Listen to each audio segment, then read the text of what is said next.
आज का लेसन है हमारा physical and chemical changes. Every day we think we see things changing all around us.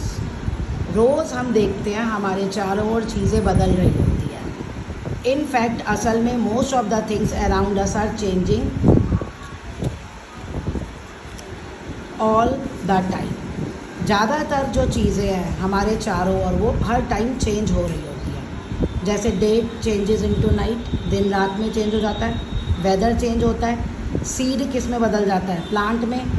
Flower किस में बदल जाते हैं, फ्रूट्स में। आइस मेल्ट हो जाती है, वाटर में। शुगर, आयरन में जंग लग जाता है, रस्ट हो जाती है। शुगर वाटर में डिज़ोल्व हो जाती है। मिल्क जो है वो दही में चेंज हो जाता है। फूड ख़राब हो जाता है और ज़्यादा। तो कहता है क्या जानते हो ये चेंजेस क्यों होते हैं? डे क्यों चेंज होता है? क्योंकि अर्थ सन के रोटेट करती है on its axis. Weather change होते हैं सन की हीट से, क्योंकि अर्थ सन के चारों ओर रोटेट कर रही है। आइस मेल्ट होता है क्योंकि टेम्परेचर चेंज होता है।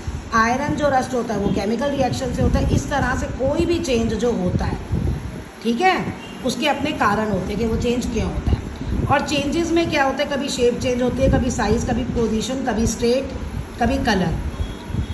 ओके। और कुछ चेंज ऐसे होते हैं जिनको हम रिवर्स कर सकते हैं और कुछ को हम रिवर्स नहीं कर सकते। तो इसी के बारे में हम पढ़ेंगे। कहना ये चाह रहा है, लेसन का नाम है फिजिकल एंड केमिकल चेंजेस। तो कौन से हैं जिनमें नए सब्सटेंस बनते हैं, चेंजेस, यानी वो रिवर्स ऑलमोस्ट नहीं हो सकते। और कौन से ऐसे चेंजेस हैं जिसमें कोई नया सब्सटेंस नहीं बनता, ठीक है, वो ऑलमोस्ट रिवर्स हो सकते हैं। मैं एक वर्ड ऑलमोस्ट लगा रही हूँ क्योंकि सारे नहीं होते। आप कहते हैं 2 शीट पेपर ली और मैथ स्टिक लिया। अब एक को आपने क्रम्बल किया, क्रम्बल होता है ना, बॉल बना लिया वो करके। ऑब्जर्व, क्या देखो कि कोई, जब तुमने क्रम्बल किया उसको तो कोई चेंज हुआ। अब सेकंड शीट को आपने क्या किया, जला दिया, फिर देखो कोई चेंज हुआ। Now unfold the crumble sheet. अब उस क्रम्बल जो मुड़ी तुड़ी शीट है उसको खोल लो, press between the 2 weights, press करो तो वो सीधी शीट बन जाएगी ना।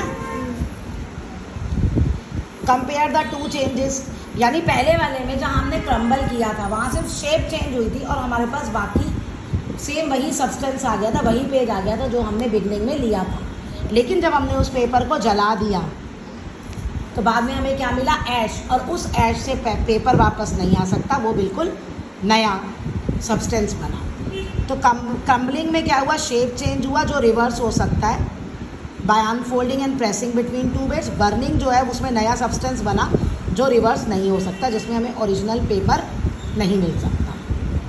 तो यही आपके चीज़ है जो जिसमें नया सब्सटेंस नहीं बनता। आप ये नहीं लिखेंगे कि जो रिवर्स हो जाता है, क्योंकि टीयरिंग, यहाँ तो पेपर को क्रम्बल किया है, अब पेपर को फाड़ दो उसके टुकड़े हो जाएंगे ना। तो क्या उस टुकड़ों से तुम दोबारा से ऐसा पेपर बना लोगे? नहीं, वहाँ वो इरिवर्सिबल है। तो इसीलिए जहाँ नया सब्सटेंस नहीं बनता वो होते हैं फिजिकल चेंज, और जहाँ नया सब्सटेंस बनता है वो होते हैं आपके केमिकल चेंज।